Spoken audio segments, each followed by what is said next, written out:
In this video, you'll learn how to use the Automatic Mesh Settings macro in ANSYS IcePack to define global and per-object mesh settings for critical object types. This macro can be used by both new and advanced IcePack users to quickly create reasonable first-cut mesh settings. The Automatic Mesh Settings macro modifies the global and per-object mesh settings for select object types.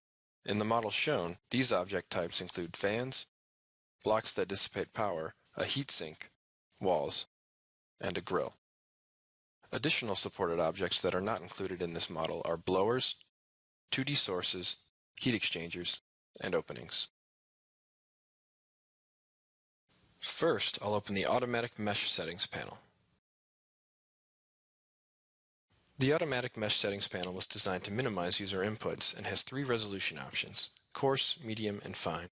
In addition to modifying individual per-object mesh parameters, the resolution options also define 3 settings that can be found in the Global Mesh Control panel. These are minimum elements and gap, minimum elements on edge, and maximum size ratio. You can view the coarse, medium, and fine resolution values for the global and per-object parameters in a text file by clicking the Help button. Later on, I'll compare all 3 resolution options. I'll start by selecting Coarse and clicking Accept to begin the meshing process.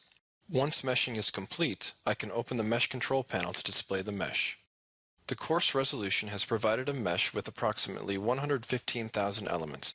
On the Display tab, I'll toggle on Display Mesh and show the surface mesh for all objects in the model, except for the cabinet walls.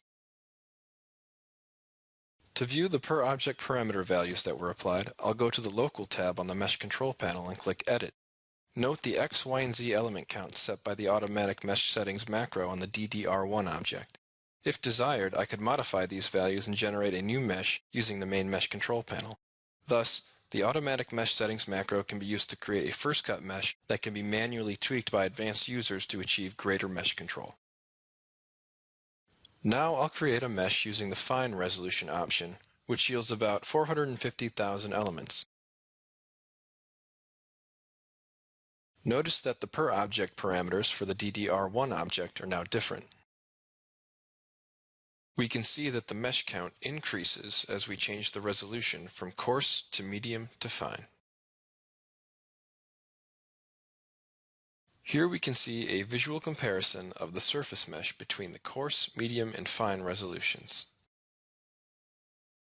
When working in your next IcePack project, consider taking advantage of this productivity macro. This concludes this demonstration of how to use the Automatic Mesh Settings macro in ANSYS IcePack.